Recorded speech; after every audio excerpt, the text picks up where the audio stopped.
Lingkungan. Pertama, menurut UU nomor 23 tahun 1997, lingkungan hidup adalah kesatuan ruang dengan semua benda, daya, keadaan, dan makhluk hidup yang memengaruhi kelangsungan kehidupan dan kesejahteraan makhluk hidup. Intinya, semuanya yang mengaruh ke kehidupan makhluk hidup gitu namanya lingkungan hidup.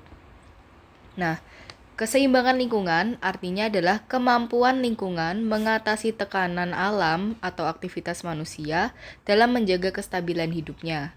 Kriteria lingkungan seimbang atau equilibrium adalah pertama, pola-pola interaksinya proporsional. Terus kedua, dia mampu bertahan dari gangguan alam, homeostatis.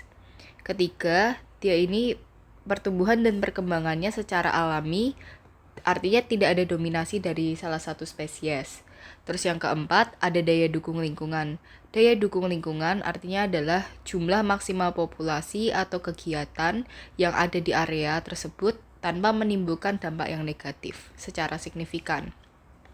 Terus, lingkungan seimbang ini bisa rusak, ada dua faktor. Pertama, faktor alam dan faktor manusia. Faktor alam ya gempa, erupsi, lain-lain. Faktor manusia tuh seperti industrialisasi, pemukiman, penebangan, dan lain-lain. Pertambangan juga gitu. Terus pencemaran lingkungan. Limbah adalah sisa suatu usaha atau kegiatan. Dan menurut UU nomor 23 tahun 1997 lagi, pencemaran lingkungan hidup adalah masuknya atau dimasukkannya makhluk hidup, zat, energi, dan lain-lain dalam lingkungan hidup oleh kegiatan manusia, sehingga kualitasnya menurun ke tingkat tertentu yang menyebabkan lingkungan hidup tidak dapat berfungsi sesuai peruntukannya. Intinya, manusia nyebarin polutan yang membuat lingkungan sehat jadi tercemar. Terus, bahan pencemaran namanya polutan. Lingkungan hidup tercemar jika polutan lebih besar dari ambang batas. Tidak melebihi standar yang ditentukan intinya. Jenis-jenis pencemaran ada udara, air, tanah, suara, tapi yang dibahas 3 ini doang, suara enggak. Yang udara, yang pertama adalah karbon monoksida. Karbon monoksida ini ciri-cirinya tidak berwarna, tidak berbau, dan tidak berasa. Dan karbon monoksida ini dihasilkan oleh hasil pembakaran yang tidak sempurna dari karbon. Di konsentrasi yang sangat tinggi, karbon monoksida ini sangat mematikan. Kenapa? Karena ada yang namanya carbon monoxide poisoning. Prinsip secara sederhananya itu karbon monoksida itu tuh lebih mudah berikatan dengan hemoglobin sehingga hemoglobin tidak dapat berikatan dengan O2 yang menyebabkan kekurangan oksigen. Gejala-gejalanya ada pusing, lemah, mual, sesak, mata kabur, dan hilang kesadaran. Cara kerjanya tuh kayak gini. Di udara ada karbon monoksida, ada oksigen, dan gas-gas lain. Saat kita respirasi, kita hirup kan. Nah, di sini dia itu tuh masuk ke pembuluh darah kita. Pembuluh darah kita tuh ada protein yang namanya hemoglobin di sel darah merah kita. Nah, hemoglobin itu ikatan atau afinitasnya tuh lebih kuat dengan CO dibanding dengan oksigen. Nah, karena hemoglobinnya lama-lama berikatan dengan karbon monoksida, hemoglobin tidak bisa berikatan dengan oksigen lagi. Dan kalau sudah berikatan dengan karbon monoksida ini susah lepas karena afinitasnya sangat-sangat kuat. Nah, kalau sudah habis hemoglobinnya yang bisa berikatan dengan oksigen, kita akan mengalami yang namanya hipoksia alias kekurangan oksigen. Nah, kalau udah kekurangan oksigen, tubuh kita tuh bisa yang namanya kerusakan jaringan, jadi kerusakan organ dan lain-lain. Makanya ini gejala-gejalanya ini kayak gini. Terus nitrogen oksida. Ini disebabkan dari transportasi dan generator pembangkit listrik gitu ya. Ini ciri-cirinya nitrogen monoksida tuh tidak berwarna, tidak berbau. Yang nitrogen dioksida tuh bau coklatnya, warnanya coklat merah, bikin iritasi mata dan gangguan saraf. Dan ini nitrogen oksida bisa menyebabkan hujan asam. Cara kerjanya gini. Jadi dari pembakaran di industri, dia akan menyebabkan pelepasan belerang dioksida dan juga sulfur dioksida dan juga nitrogen oksida ke udara. Nah, di sini itu bisa namanya deposisi kering. Deposisi kering itu tuh penyerapan gas-gas ini langsung ke tumbuhan atau ke tanah dan lain-lain. Terus ada juga yang namanya deposisi basah. Caranya tuh gini. Sulfur dioksida dan juga nitrogen oksida dengan bantuan cahaya matahari dan ozon, mereka jadi teroksidasi menjadi asam sulfat dan juga asam nitrat. Sehingga ada gas-gas yang bersifat asam di udara. Nah, terus ditambah lagi dari tanah tuh ada yang namanya amonia alami dari sisa-sisa makhluk hidup, dari tanah-tanah. Itu tuh ada NH3 yang juga teroksidasi dengan hidrogen.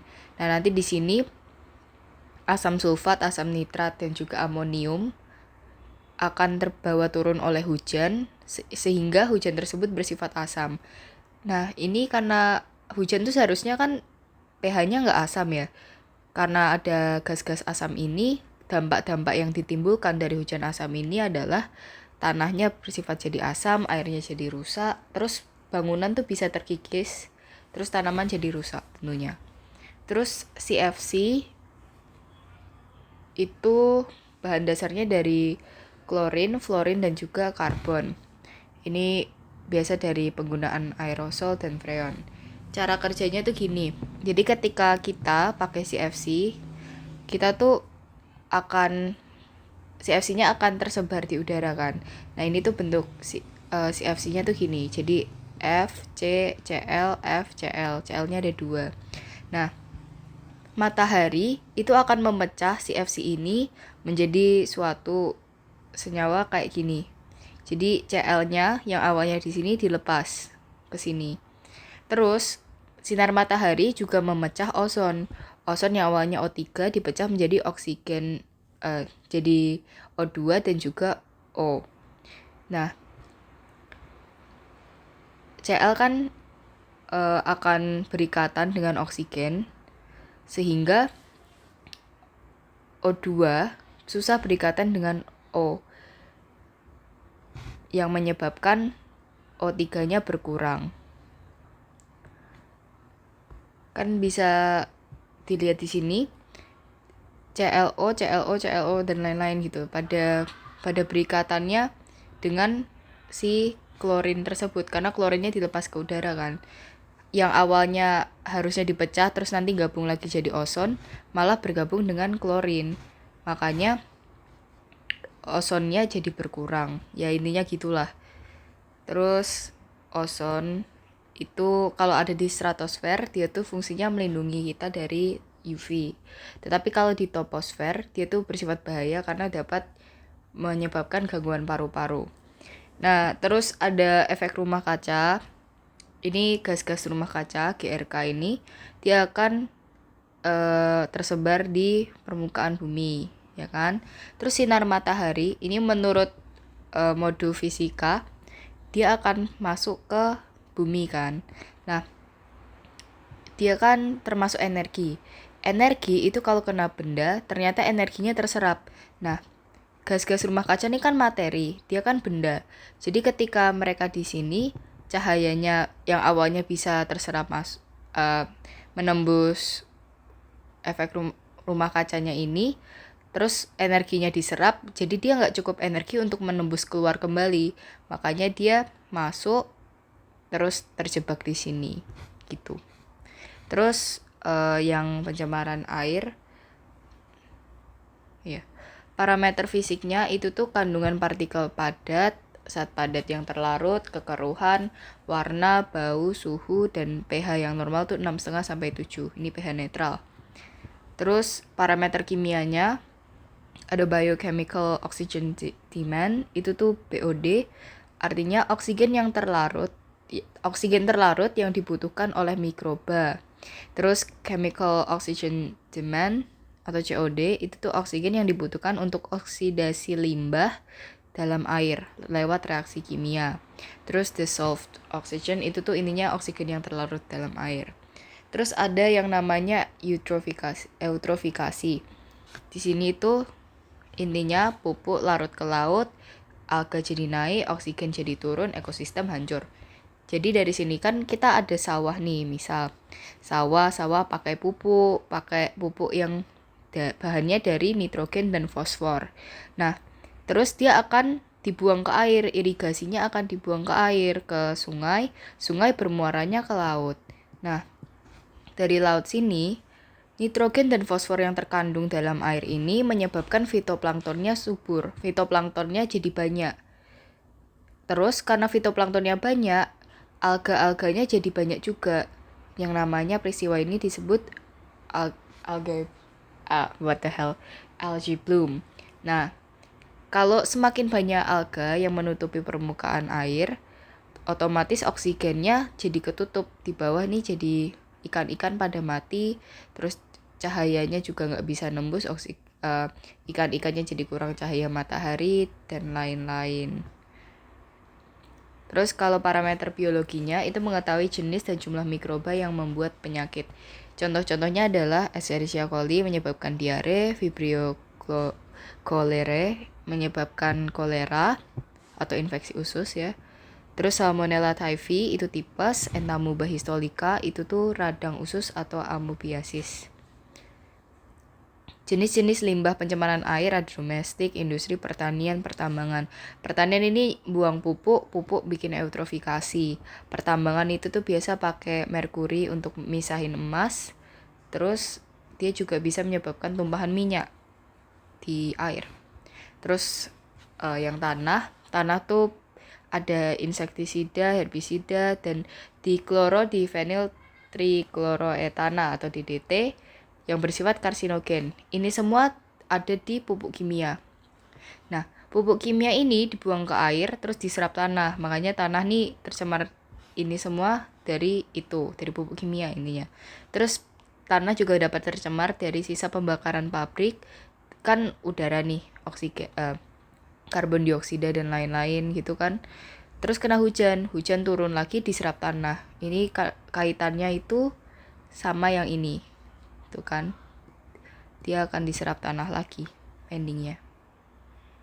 Terus akumulasi bahan penyemar dalam rantai makanan itu DDT itu sulit terurai, sehingga saat dia diserap tanah dia akan kena ke air dan tumbuhan juga. Tumbuhan ini dimakan hewan, terus dimakan manusia dan seterusnya. Ada peristiwa yang namanya biomagnifikasi, artinya akumulasi terbanyak di trofik tertinggi. Satuannya ppm atau miligram per kilogram. Jadi, misal ada ikan tercemarnya 2 ppm, artinya dalam per kilo ikannya itu ada 2 miligram DDT. Biomagnifikasi itu gini, jadi kayak ada A, B, C, dan D, dan seterusnya. Ini tingkatan trofik semakin naik ya. Di sini dia mengandung DDT. Terus ikan yang B nggak mungkin makan yang A satu doang, dia pasti makan jenis A yang lain kan. Jadi kandungan DDT-nya di B lebih tinggi. Yang C makan D nggak mungkin cuma satu, jadi kandungan DDT-nya dalam dia juga makin tinggi, dan seterusnya. Terus penanganan limbah, ada limbah cair, itu tuh ada septic tank konvensional dan yang upflow filter. Itu tuh intinya bedanya cuman yang upflow filter itu ditambahin mikroba anaerob untuk menambah penguraian organik. Cara kerjanya tuh gini. Jadi ini ada rumah, terus ini saluran ke septic tank. Ini septic tanknya. Septic tanknya itu dibuat dari kayak material yang sulit ditembus air. Nah, ini di sini akan ada larutan tinjanya. Terus dari sini akan ada air. Nah, airnya ini tuh yang akan disalurkan untuk filtrasi. Di sini tujuannya agar E. coli-nya tuh minim. Karena kan di sini mengendap. Jadi yang tersalurkan nih air yang udah tercampur. Kan air yang udah tercampur lebih rendah E. coli-nya dibanding langsung endapannya kan. Gitu. Terus ada selain septic tank, ada penanganan limbah cair industri setempat dan terpusat. Setempat tuh intinya instalasinya sendiri, jadi dia mahal. Terus terpusat itu tuh ramean, jadi dipakai bareng-bareng. Tapi dia tuh harus diolah dulu limbahnya sesuai syarat, baru boleh dibuang. Ya karena dipakainya ramean. Terus yang limbah padat itu tuh ada 9R, reduce, reuse, recycle, refusal, dan kawan-kawannya. Landfill itu penimbunan di tanah, pembakaran atau incineration ya dibakar, penghancuran ya dihancurkan, pengomposan. Terus hog feeding itu tuh dikasih makan ke hewan ternak. Terus gas itu ada filter udara dan filter basah dan lain-lain, ada banyak sebenarnya. Filter basah tuh sebenarnya kayak intinya cuman ditambahin air sehingga debunya ada turun. Terus B3 itu tuh reduksi dan penanganan khusus karena dia berbahaya. Terus masuk ke dinamika komunitas. Komunitas adalah kumpulan berbagai populasi yang berinteraksi dalam suatu ekosistem. Ada beberapa yang perlu dipahami. Yang pertama, perubahan komunitas siklis. Siklis kan lingkaran, jadi dia terjadi pada periode tertentu dan lingkungannya dapat balik lagi. Kalau perubahan yang non-siklis, artinya perubahannya itu secara drastis dan permanen, jadi nggak bisa balik lagi. Terus ada yang namanya suksesi. Suksesi adalah proses perubahan komunitas secara lambat dan teratur menuju satu arah, yaitu komunitas yang kompleks. Suksesi sendiri dibagi menjadi dua jenis, yaitu primer dan sekunder. Primer itu tuh terjadi di lahan yang tidak bervegetasi atau yang dulunya ada vegetasi tapi kena gangguan yang berat sehingga komunitas asalnya hilang total. Nah, dari sini cikal bakal kehidupannya itu tuh biasanya di luar dari habitasinya itu. Terus yang sekunder itu tuh terjadi pada lahan yang tanamannya rusak tapi nggak total. Cikalnya ya asal dari habitat itu dan luar. Kalau yang ini tuh suksesi tuh diambil alih total sama yang baru, kalau ini tuh setengah-setengah. Adaptasi itu penyesuaian diri terhadap lingkungan. Contohnya air laut naik ya kita relokasi pemukiman, banjir kita bikin drainase, melihara hutan bakau, hemat air saat kemarau. Terus mitigasi itu upaya menanggulangi, mengurangi, memperkecil dampak perubahan dan memulihkan lingkungan. Contohnya mengurangi pemakaian herbisida dan lain-lain, melakukan reboisasi dan mengelola limbah dengan baik, melestarikan lingkungan, serta melakukan evakuasi. Intinya kalau adaptasi ini lebih fokus ke merubah diri, kalau mitigasi merubah lingkungan.